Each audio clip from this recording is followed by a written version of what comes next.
Hello, everyone, and welcome to our Dairy Technical Talk series this entire week through. I am Daniel Heft. I am the chair of the current of our Engineering for Food and Drink Special Interest Group here at the Institution of Agricultural Engineers.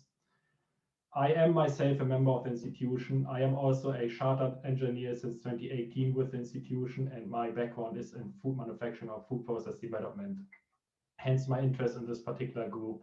I have worked for several years myself in the food manufacturing industry, mainly cereal and grain processing, as well as vegetable processing, here in the UK, as well as my home country, Germany. I am also a member of the Institute of Physics and the German Association of Food Technologists.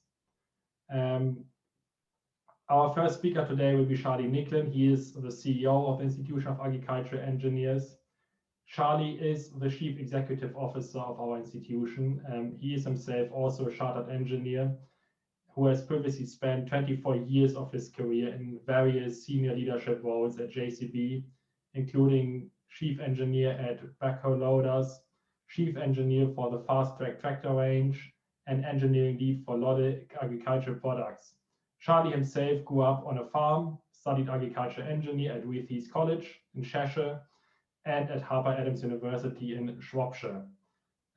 So we start off today with a talk about our institution, professional registration, and how people can get recognized within our profession.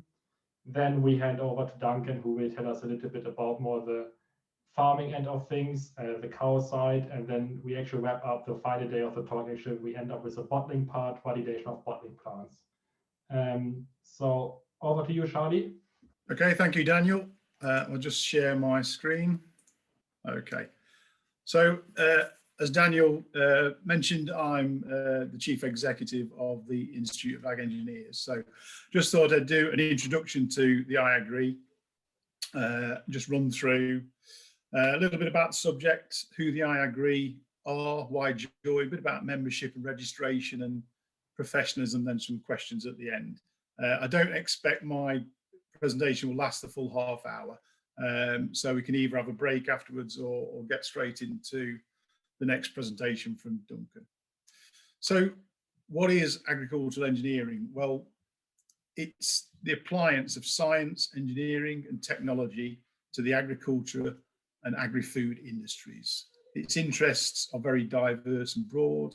It includes machinery, precision farming techniques, soil and water, environment, animal production, horticulture, food production and forestry. So very, very diverse subject.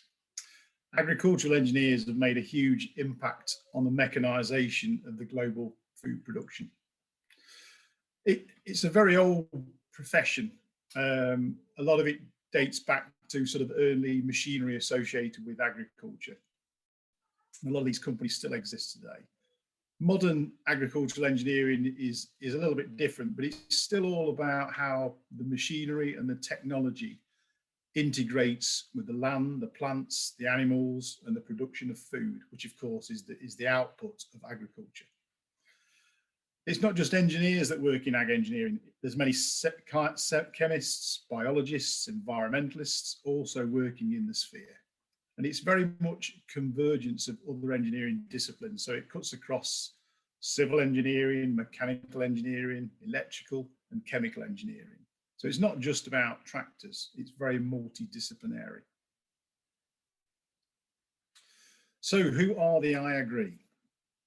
Well, we are a professional membership organisation. We bring together students, technicians, academics, scientists, practitioners and industry to share knowledge and promote professionalism in the advancement and application of technology in the ag and the food production sector.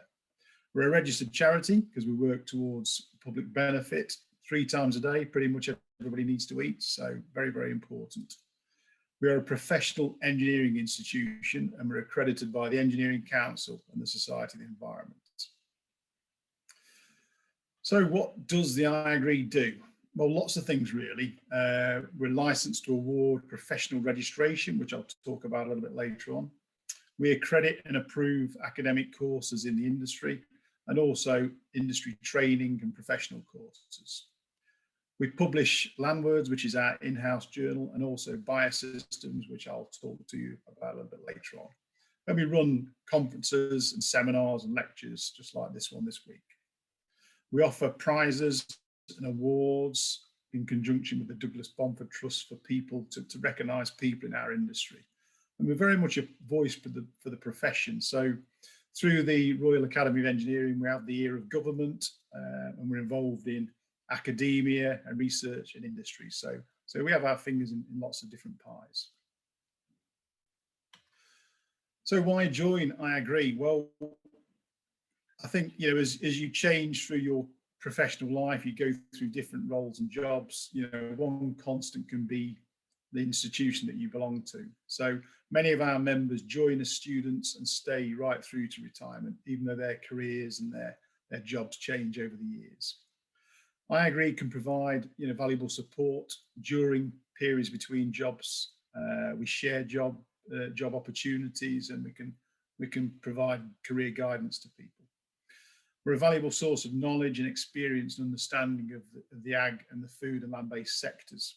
And it gives you access through to many like-minded people in our industry. As I said, it's a very diverse industry, lots of diverse careers in there as well. So that you can pretty much guarantee that somewhere somebody will be working in a similar role to you. We also recognise competence through professional registration. So what do you get? Well, you get a free copy of the Landwords magazine, and also discount as access to Biosystems Engineering. You get access to local branch and technical group meetings, access to monthly online lunchtime lectures, our annual conference and specialist workshops in different groups, career guidance and job opportunities, and the opportunity to network with industry professionals. And also we can provide mentoring through the registration process. And then we have systems online to support continuing professional development.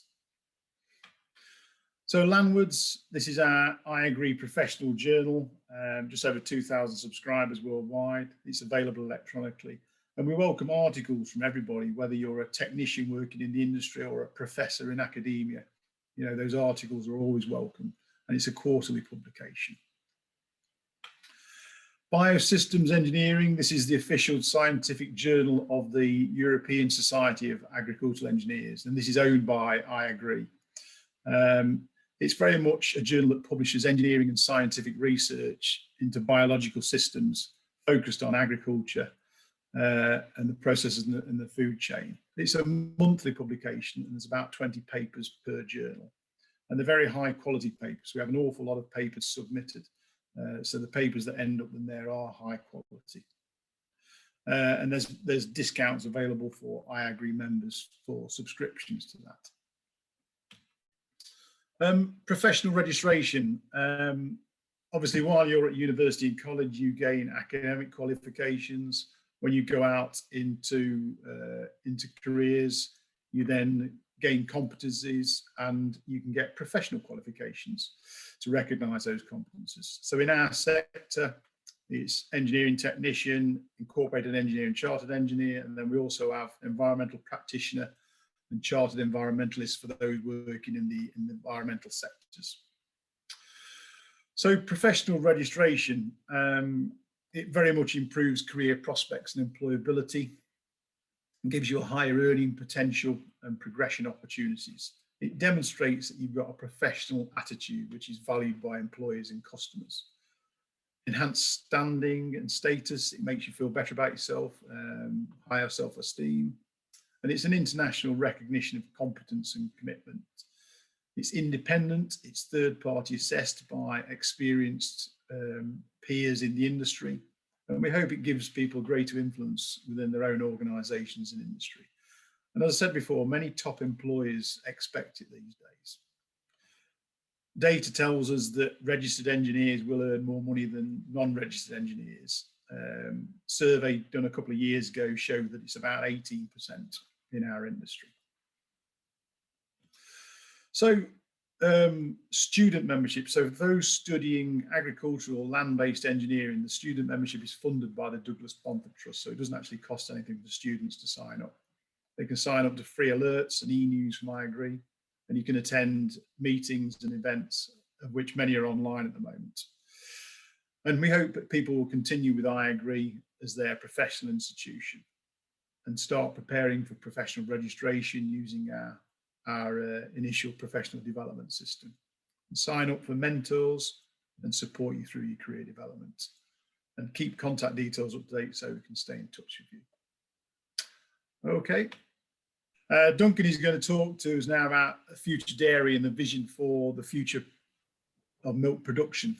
So Duncan is head of the dairy for the IAgrE Epicenter, and he's responsible for delivering their program of dairy research and development across all their dairy assets throughout the UK and internationally. In his previous role as MD of Kingshay, he conceived and established the IAgrE Epicenter's flagship state-of-the-art dairy farm in the Southwest Dairy Development Centre in Somerset. In his career dedicated to the dairy sector, he has held roles as farm management consultant, Northern Region Manager for National Milk Records, and Managing Director of Kingshay, which he developed into one of the leading providers of near-market research, advice, services and training for UK dairy farmers. His degree in agricultural and environmental science reflects a lifelong interest in finding routes to the balance the demands of food production for a growing population with vital requirements to lower the impact of farming on the environment. And he sees emerging agri-technologies playing a key role in this. Okay, Duncan.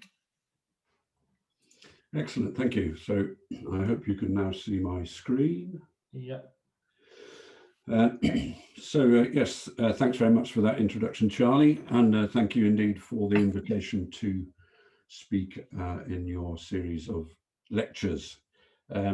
So the plan, I think, with these lectures is to cover the full spectrum from farm to bottle, I think is the slogan. And so I'm going to be speaking to you very much about the farm end of milk production.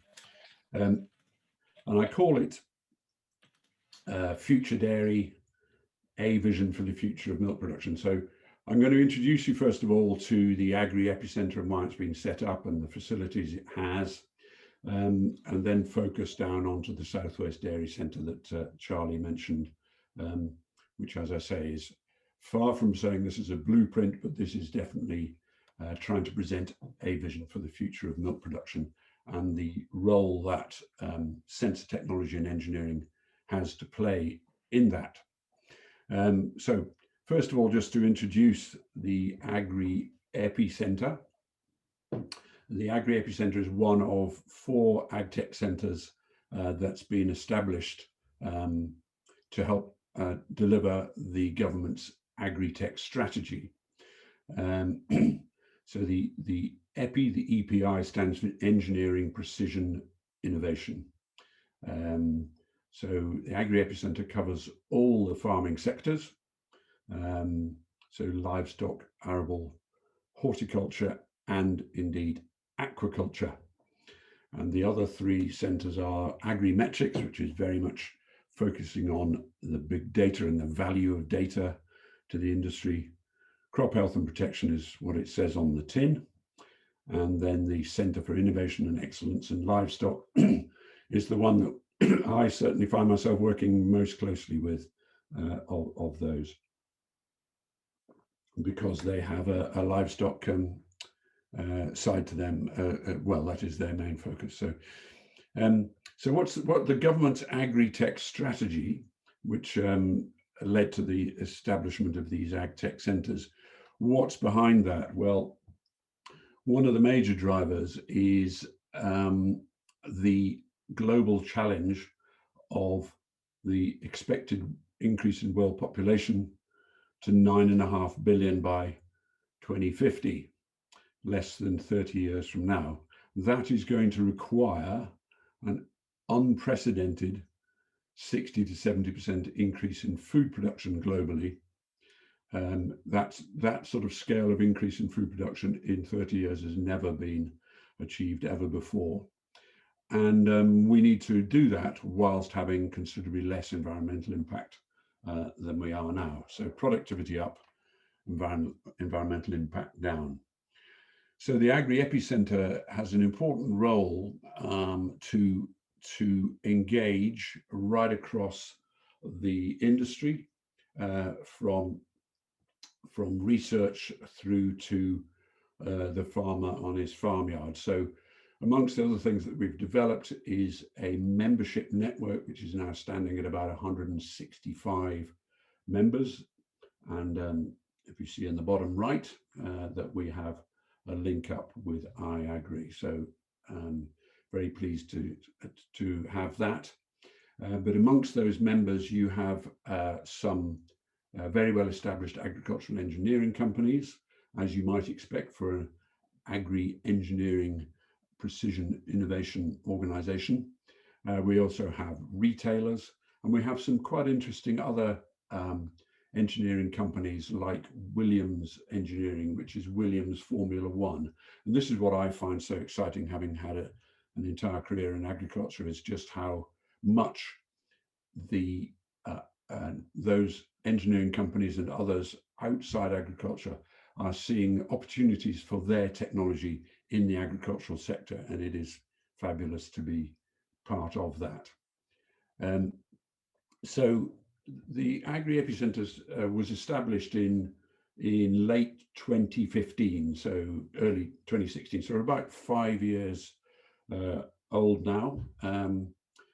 And in that time, we've established hubs across the country. So the red dots there are the northern hub up on the Bush Estate in Edinburgh, where we have a joint facility with CL, one of the other agtech centres I mentioned. Then in the Midlands, we have our facility there, the Middle Photograph, which is for agricultural robotics and engineering, and having close access to our partners at the Harper Adams University, because we're on the campus there. Then the Southern Hub, which is actually the one in the east there, is at Cranfield University. And there we have, we're establishing a hub, space, office space and so on. Plus we have this fabulous facility, which is joint with CHAP. So they own that glass house you can see in the bottom right hand image. And within it, we have a sensor platform. So you can phenotype any aspect of plant growth under whatever growing conditions you wish to establish. Then as far coming closer to home to the livestock side of things, the bottom left red blob is the Southwest Dairy Development Centre, which I'm going to be speaking to you about most. But we do also have facilities elsewhere in the country, including all those white dots, which are satellite farms. These are commercial farms that we've engaged with and are running projects on a good number of those, as well as others that we have internationally. So the satellite network, there are 5 dairy farms, including the Southwest Dairy Centre, with a whole range of production systems, both organic and conventional, and all sorts of levels of output. Then other livestock sectors, we're covering sheep and beef, poultry, pigs, even one venison farm.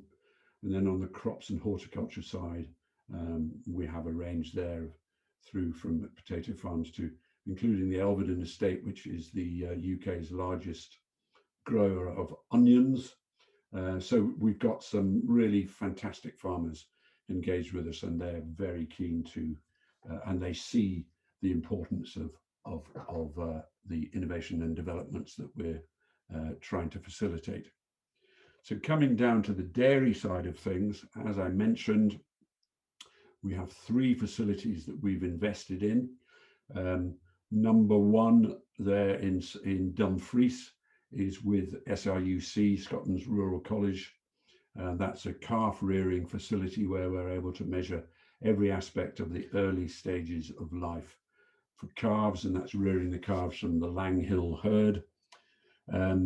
Then at Harper Adams, as well as our hub at Harper Adams, we have a 60-cow robotic milked unit there alongside their main dairy herd, where we're able to carry out animal behavior studies. And then the one labeled Kingshay down here in Somerset, this is the one that I started in my role as the MD of Kingshay, and in the process helped to establish the IAgrE Epicenter as an organisation. And now I've stepped away from Kingshay. I'm fully with the IAgrE Epicenter, but we're still working very closely with Kingshay, who are very much involved with the Southwest Dairy Centre. So as well as these on the map, we also have international smart farms in New Zealand, China and Paraguay, and others in development, where UK technology and expertise is being deployed. So a lot to do with helping to spread UK expertise globally. So the Southwest Dairy Development Centre is established to harness the power of automation, robotics and sensor technology. And we're combining state-of-the-art housing, as you can see in the images here, with precision grazing. And the real driver is to optimize cow welfare and productivity. Because as Grandad said, if you look after your cows, they'll look after you. And that still absolutely applies today. So everything is focused on trying to optimize welfare for the cows. So on the left-hand image, you can see an aerial photograph of the building. Unusual roof shape, because it's actually made of fabric. And on the right-hand image, you can see that that fabric is translucent. So it transmits about 20% of natural daylight. So the light levels inside the building are very even. There's no skylights as such, creating hot spots. And it does create a very good light atmosphere. And not only is that light in terms of lightness, but also in weight of material, that roof material. The building is 90 meters long by 28 wide, plus the little bit sticking out here, which is our feed kitchen. And the roof material for the entire building weighs less than 3 tons. Were that to be conventional corrugated fiber cement roofing, it would be well over 50 tons. And if you can see here, the steel uprights are much lighter weight as a result, because they haven't got to hold 50 tons in the air. They've only got to hold 3.5 tons or thereabouts in the air.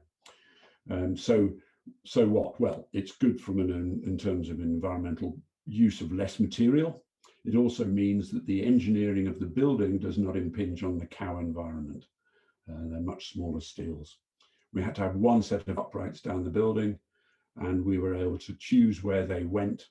And so they're positioned in a point which will not interfere with the cow space. So that's part of the building. We'll come back to the ventilation, but this is a curtain wall on the right-hand side of the building here. But the cows are milked by 3 milking robots made by GEA, monobox robots.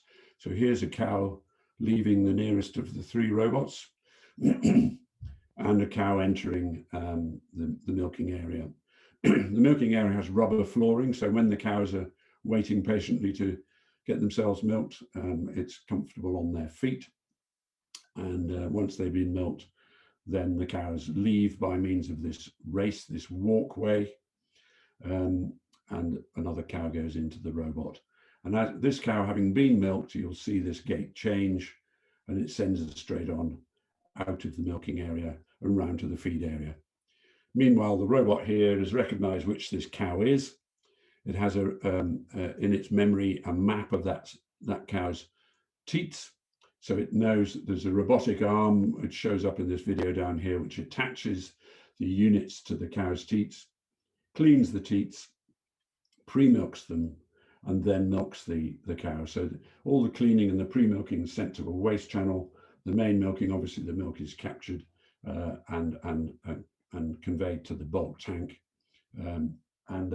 As the units come off, then disinfectant is placed onto the teats to help protect the cow from disease. And you get a lot of data coming off any robotic system, which is essential for what we want. So data is very much a driver in all of this. The cows can choose when they get milk. So some of these cows will be being milked up to 5 times a day instead of the conventional twice a day. And some cows that are giving very little milk will be milked maybe only once a day. So we can control that, but then the cows choose when they come in to get milked. There is a limit set. So this cow, having been milked, when she leaves, she can't come straight back in and think I'll get milked again, because her incentive in going into here is not so much to be milked, but there's a feed trough at the front there. And so she's able to receive some feed, a measured amount of feed, particular to her, according to what stage of lactation she's at. So a lot of automation going on there. And talking about feed, as well as feeding the cows in the robots, we need to be able to feed them with forages in the main feed mangers here. And whereas you might normally do that with a tractor and mixer wagon, which you'd have to drive into the building to discharge into the mangers, we've adopted this muller-up system, again made by GEA. It's a rail-mounted feed carrier that discharges the feed down from overhead, and it's on a rail, so it can go and deliver to whichever part of the building we want it to. So you can see it there discharging into the main feed mangers as it travels up the building. So instead of feeding your cows once, maybe twice a day, this feed carrier this winter is feeding the main milking herd 14 times a day. So what? Well, it means that the feed is kept much fresher, so you get much higher efficiency in terms of feed utilization. So if you can imagine, if you put that sort of a feed mix out for cows and it's there for 24 hours, but at the end of 24 hours, but having your breakfast in front of you for 24 hours, it's not as attractive in hour 23 as it was in hour 1. So same thing, and it's all about getting forage utilization efficiency up as much as we can, because forage is quite expensive to make, silages and so on. So we want to make sure they use it. Over on the right-hand side of the screen, an example of a sensor technology in action. The feed bins that hold the concentrates that feed into the robot and so on are sitting on weigh cells, dead simple. There's a readout on the bin that tells you how much feed you've got left. It also, that information goes back to the feed mill. So if they were to deploy that technology across all of their customer base, they could very much optimize their transport logistics instead of getting panic phone calls from farmers who have suddenly realized they're running out of feed. So just a nice one. A number of different technologies are now coming in. This would be expensive to retrofit to existing feed bins. So we're working with sensor companies to work out other ways of building that automated measurement. Because at the moment, for quite a lot of farmers, the way to work out how much feed there is in the bin is you have a long stick and you bash the bin. If it sounds solid, you know you've got feed in there. If it booms back at you, you know it's empty. It's not terribly accurate, quite honestly. So I mentioned about ventilation. Good ventilation in cow buildings is absolutely essential. A cow's biggest ambition is to get rid of heat. They give out a lot of heat in a day, and the building needs to be maintained at a good temperature for the cows, which is generally considerably cooler than we would like it. And this is not actually our building, but it shows you what the gale breaker curtain system can do, and it's controlled by sensors. So there's a wind speed anemometer, wind direction, and a rain sensor mounted on the end of the building, constantly measuring those conditions. And then inside the building, we've got temperature sensors as well. And any one of those sensors can control the position of the curtain to optimize the environment inside the building. And we've been working with Galebreaker to develop an app so that you can see what's going on in your building, even if you're not there, and you can reset it, or you can set the parameters to different. So there's some interesting things going on there, and the ventilation of the building is quite an interesting one, in that we don't have an open ridge as you would normally expect in a building. In our case, with the shape of the roof, it's cross ventilation that's working extremely well. I should have said that building was the building we put up was the first of its kind in the UK. There are now a number of others being installed as a result. Now then, we do get a lot of milk from the cows, but we also get another byproduct in the form of slurry, and the cow in the background will shortly demonstrate what that means. But obviously we need to be able to, just at the point she's decided to stop me. There you go. I hope you can see that. So this robotic scraper is scraping the slurry across to the slatted channels that run down the middle of each scrape passage. Because being robotically milked, we don't want to be going in with a tractor and scraper and pushing the cows out of the way to clean the building out. So this runs 24/7, just quietly trundling around, pushing the slurry across into the slatted channel. And you can see that it's got little jets there, which you'd think wouldn't have much effect, but it has a remarkable effect in lubricating that to get the slurry to move across. Because we are using this slightly off label. It's designed to run on a fully slatted floor. We wanted solid concrete where we could, and just slats in the middle, and not to be storing the slurry underneath the building, which is what you would have with a fully slatted floor. So the slurry moves out of the building by means of these channels, totally passively, just by a set of weirs, to an outside chamber. Then it's pumped down to the slurry store on the farm, big paneled store there. We've got a simple little sensor project going on with Digital Catapult, a similar organization to ourselves. And we've put in this ultrasonic sensor linked by LoRaWAN, so we can be monitoring the fill rate of the store, because obviously you don't want that store overfilling. You need to be tracking how fast it's filling up so you can plan when you should be making use of the slurry. But apart from that, at the moment, that's an area we'd really like to be doing a lot more on, optimizing the value of this slurry. I don't like to call it a waste. It is a resource, but in its raw form, it's relatively raw, and there are opportunities to process that and make it more valuable. So that's quite a bit about the building and the mechanics going on in that. But the cows themselves, it's really important to be measuring what's going on with the cows. So the cows have a number of sensors on them. What I should say is that we've established this farm to run as a commercial farm, and then as such to provide the platform for research, development and demonstration. So it's not an out-and-out research facility, it's a commercial farm first.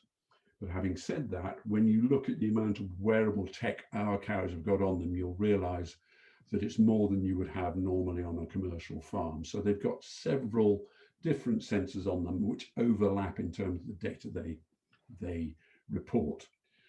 So we have neck-mounted sensors like this Affimilk sensor to measure activity. So you get a readout of the cow's activity.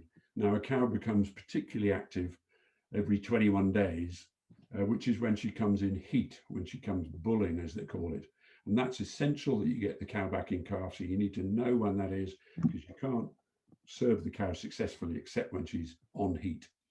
Once she's on heat, you won't get another. Once she's in calf, you won't get another spike of activity for that, but you'll nevertheless be able to monitor other activity patterns and learn from that in terms of other health traits.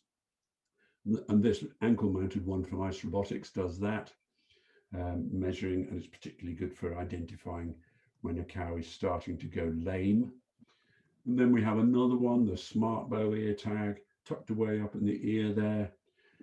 it fairly much does what the Afimilk one does, but other things besides, and it very accurately triangulates where a cow is in the building. So first thing you want to do if you find a cow is key the number in, and it'll tell you where amongst our 180 cows that particular cow is. So there's a lot of sensor technology being developed, and we're getting more and more sophisticated in what it learns. And it's not there to replace the stockmanship skills of the people keeping the animals. It's enhancing that, but it also means that every individual animal is being watched and monitored 24 hours a day, 7 days a week, 365 days a year. And however dedicated you are as a stock person, you can't possibly be watching every animal every moment of every day. And that's where this sort of technology really comes to play. Now, I mentioned that the state-of-the-art building is in combination with precision grazing. This term precision is there because a lot of farmers say, with my mixer wagon in the winter, I really feel I've got a lot of precision in how I'm feeding and managing my cows. But when I turn them out to grazing, I lose that level of precision. So we want to be able to deliver the same level of precision when they're out at grazing as when they're in the housing. So the cows can walk out of the building and access this network of cow tracks across this area of land, which we call our grazing platform. And within that grazing area, we would then have an allocated space with electric fences that they're able to access for 6 hours. And we will have measured how much grass there is in there. We know what the appetite of the cows is for 6 hours. So we give them precisely the right area of land for 6 hours worth of grazing. After 6 hours, there's a gate system here that changes, and it'll then send them to a new paddock somewhere else on the grazing platform for the next 6 hours. And at any time during the 6 hours, the cows are free to come back along the tracks, go in, get milked, and come back out. And of course, it's quite an art to get into the cow's psyche, because they actually have quite a good sense of timing.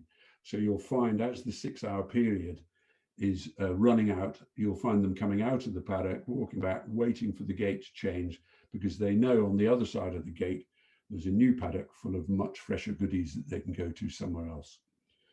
So, you know, it's both science and art working with cows. But it's not just about it nice to see cows outside, and that's very important. Consumers like to know that their milk is being produced from cows that get outside and go to graze, but it's an important economic one as well. If you measure all the costs of producing a litre of milk, the cheapest form of food for cows is grazed grass, because look at them, there they are, they're doing the harvesting. There's no mower involved, no forage harvester, no trailers, no silage clamp, no buck rake, no feeder mixer wagon. All of those things are cut out because she's converting that grass straight from the field into milk. But of course, grass doesn't grow year round. The cows are absolutely fully housed now because the ground is so wet. But if it starts to pick up, hopefully we'll get them out sometime in the next month or so. But when they're out at grazing, it's about 3p to produce a litre of milk. Once you get into all that engineering to make it into silage, it's more like 7p. And then if you need to supplement it with concentrates, which is fine again, we're not saying you shouldn't, it's probably double the cost again to about 14p. So the real driver to get precision grazing working in order to produce milk at 3p a litre. So you need to be able to measure the grass precisely, just the same as you would measure the silages you're feeding them. So at the very least, we use this thing called a rising plate meter. So as the operator walks along and places that down, that disc is displaced up the shaft and measures the mass of grass beneath the disc. And after it's been placed down 30 times, it gives a readout of how many kilograms of dry matter a hectare you've got in a particular paddock. That's quite time consuming, particularly for larger herds, prone to inaccuracies because the operator's in a hurry, doesn't quite follow the protocol of what you should do in walking in a W shape and all the rest. So we're saying, well, let's see if we can't do something else. So we're using a drone, overflying the paddocks, and using a multispectral camera to look at measure the biomass that's in the field, and then transmit that data from the drone by 5G. So we are one of the test beds for the next generation of mobile signal, 5G, which is now being rolled out across cities. But we were in a project called 5G Rural First, which is looking at the value of 5G to rural situations. And we're one, along with a test bed at Harper Adams, where they had the hands-free hectare. So the 5G was being used to help operate the autonomous tractors and combine harvesters. And then there was the whole of the Orkney Isles, which was a test bed as well. And then we have a lot of sensors across the farm. So soil health is absolutely core to a healthy and profitable dairy operation. So we're looking to exploit sensor technology to tell us more about what's going on in the soil, and measure that as well. So that's what's going on. You know, what's missing or what's in development? Well, we've got video as an exciting new potential technology coming through. AR, and I'll talk to you about 2 projects involved in both of those. Less exploited is radar, but you could use radar to measure cow respiration rate and that sort of thing. And if you think about it, if you were to go into a field of cows or into a building full of cows, you wouldn't just be using your eyes, you'd be listening as well. So how's about audio? And then there's some exciting things coming through in terms of biomarkers.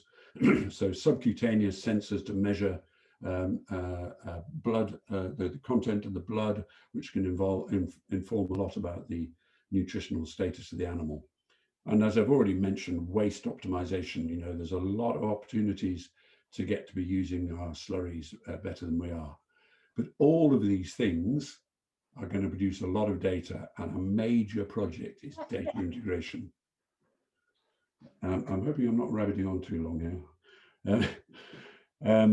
I'm taking advantage of the fact that your chairman spoke for less time than he was allocated. But we're getting towards the end, don't we? So what we're looking for with all of this is to automate the measurement so that you don't have to spend a lot of time doing the measurement, use sensors to measure what's going on, and importantly then send that back to the operators as decision support information. You know, and vision systems, along with others, what they're doing is achieving much earlier detection of potential issues, and therefore enabling earlier intervention. And that is really important.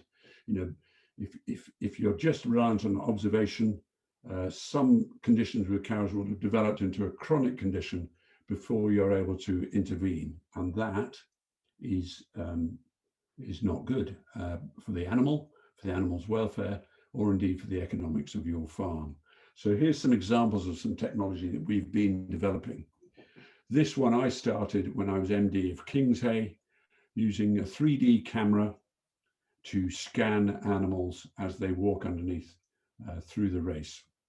So we worked with the Bristol Robotics Lab, which is a joint venture between UE and the Bristol University of Bristol, and was funded by Innovate UK. That was some years ago. It's now been taken forward and developed into this system called Herd Vision by this company, AgSense. So what it's doing is capturing the animal as it comes underneath, identifying key points on the animal's body, and thereby being able to report body condition score, mobility, and weight, all key parameters for an animal. So a cow's body condition changes through her lactation. As she milks, she may get leaner, and then she needs to put on condition again before she calves next time. Mobility, that's all about spotting the early onset of lameness. Lameness is a painful condition for cows, so the earlier you can catch it and treat it, the better. So this next one is video technology. This is a current project, Enhanced Animal Behavior Analytics. This is a partnership between the IAgrE Epicenter with University of Bristol and Quant Foundry. an organization that's never before worked in agriculture, but they're experts in mathematical modeling and artificial intelligence. And then we've got the expertise from the Bristol University Vet School. And we're using off-the-shelf video cameras to monitor cow behavior, and the algorithms being developed are identifying minute changes in cow behavior, including potentially facial expression, to identify whether there may be an issue that's coming along, and using machine learning and predictive analytics to provide information onto a mobile app. And that one's progressing really well. Another one, I mentioned augmented reality. This project's also running at the Southwest Dairy Centre. Smart View, where the AR stands for augmented reality. Another one funded through the ISCF TFP Science and Technology into Practice funding, providing cowside data to enhance decision making. So here we're drawing on the expertise from the gaming sector. If you want to get into the gaming sector, you need to go to Agritech University, leading university for the gaming sector. So it's not all about fun and games. There's some very serious things coming out of the gaming sector, certainly into our industry. And Pocket Sized Hands is a spin-out company from Agritech that's an expert in creating data visualization to enable the operators to view individual cow data right in the cow's environment, either by just pointing a smartphone at the cow, it'll automatically recognize the cow, or using an AI headset, so you get a heads-up display of that cow, all the information you need to know about that cow as you look at it. So behind all of that, we're talking about improving productivity, but having less impact. So where we're going to go with the Southwest Dairy Development Centre is to try and establish it as a leading exemplar of net zero carbon milk production. We want to establish circular dairy where there's net zero emissions, where the greenhouse gas emissions across the full dairy chain, of which of course you're going to be engaging in your subsequent lectures in your series, but across that dairy chain, the greenhouse gas emissions are zero through a combination, very importantly, of carbon sequestration as well as a reduction in emissions. Closed soil nutrient cycles, so using the manures we've seen. Zero waste, so there's quite a lot of plastics and that sort of thing used in agriculture. We want to be recycling those. Similarly, farming uses a lot of water. We get quite a bit of wastewater. We want to be recycling that. We need to be diversifying the dairy ecosystem, starting with the soil. We need to be helping to generate better biodiversity within the soil and then right across the system because they are an intrinsic element in profitable dairy farm businesses, and exploit agri-technology to achieve that. So, I think that the dairy farm for the future is a really exciting place to be. Technological innovation is accelerating, growing at a huge pace. It's a massive challenge for producers to choose the right technology for their businesses, to optimize animal welfare and productivity. The challenge for innovators is to integrate their systems with others, to enable data-driven decisions to be occurring. And that is the key opportunity for both producers and innovators. And really importantly, for the dairy farm of the future needs to be an exciting place for people already involved, but also for future generations to attract new blood in a world where we're competing with so many other choices for the next generations. So dairy farming needs to be attractive to new blood as well as retaining those we've already got. So, Mr. Chairman, I'll just round off by saying that as far as I'm concerned, the future of dairy is one in which agri-technology is going to be absolutely key to business resilience, to enable us to produce more with less impact. At the heart of it is healthy livestock, And we need to be achieving that circle of healthy soils, healthy crops, a healthy environment, producing healthy food, and very importantly, healthy profits for dairy farmers. If, like any other business, a dairy farm that's profitable can reinvest in its business and drive on to achieve better and better things in terms of lower impact and more efficient food production. So with that, I'll finish. Thank you very much. Okay, thank you, Duncan. Absolutely brilliant presentation there, really interesting. There's plenty of questions. We've only got about 4 or 5 minutes left, so I'll be quick. My question was I just wondered how the people, people employed in the new facility, obviously it's a very cutting edge facility, how the people employed in it transition from sort of more manual systems with all the software and computing. Yeah, it's an interesting question because quite often people ask how well do the cows adapt to robotic milking? And the answer is that if you are a technophobe, for goodness sake, if you're in dairy farming, don't go down this route, because you really need to recognize how important it is to be able to not only look at a cow and see what's going on, but look at a screen and make use of the information that's there. So the team we have there are all trained to make use of the technology. They need to be able to do that, not only when they're on site, but also have a remote access to it. And that's really important. So connectivity like 5G and so on is going to be really important in future to make sure that the ever increasing levels of data that's going to be produced can be transmitted and exploited. Okay. Thank you for that. Alan Plum, do you want to unmute yourself and ask your question? Hi, Duncan. Yeah, really fascinating. I'm the secretary of the Douglas Bomford Trust, and we're funding various projects around. So really, my question was around, I suppose, broadly, how do you identify your priorities and your work areas? Is it driven by the innovative ideas coming from individuals or businesses?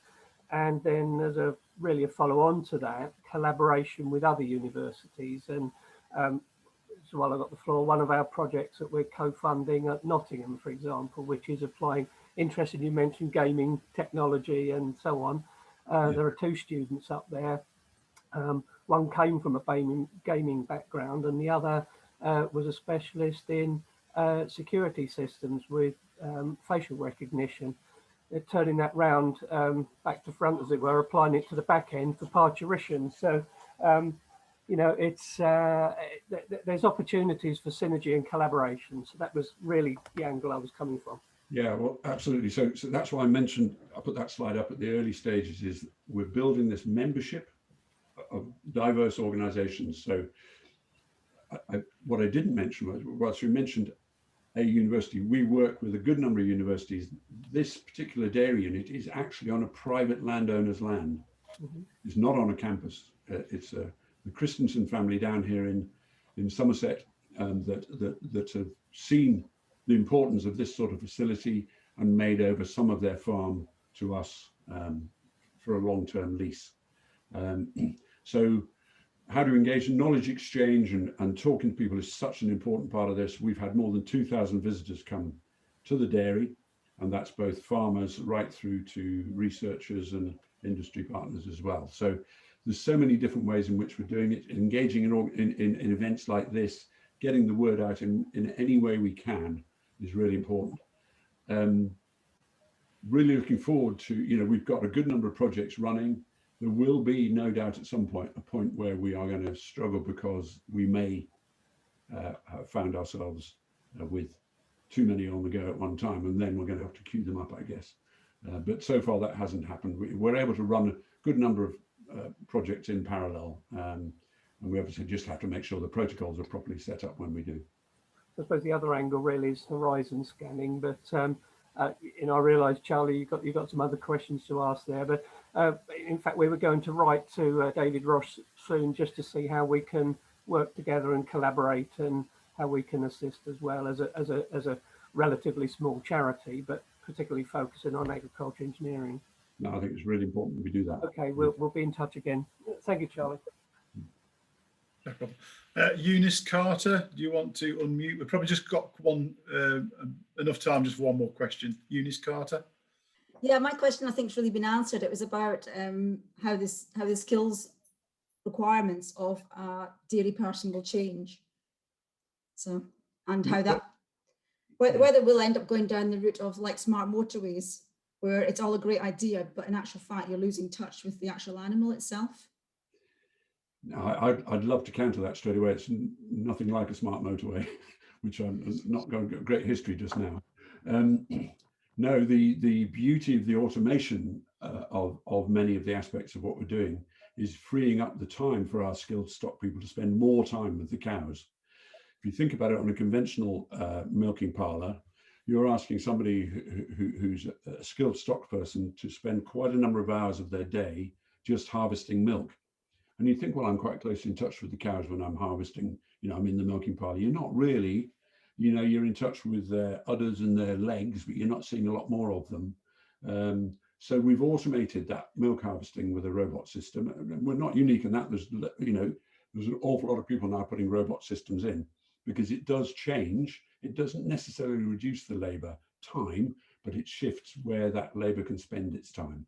And so they're able to devote more time to actually looking after the animals as opposed to simply harvesting milk. But, you know, sure enough, training in all aspects is an important side of that. And I know that the milk manufacturers need to be, and are very aware that they need to be making their systems attractive to attract new young engineers because they need to be maintaining all this equipment.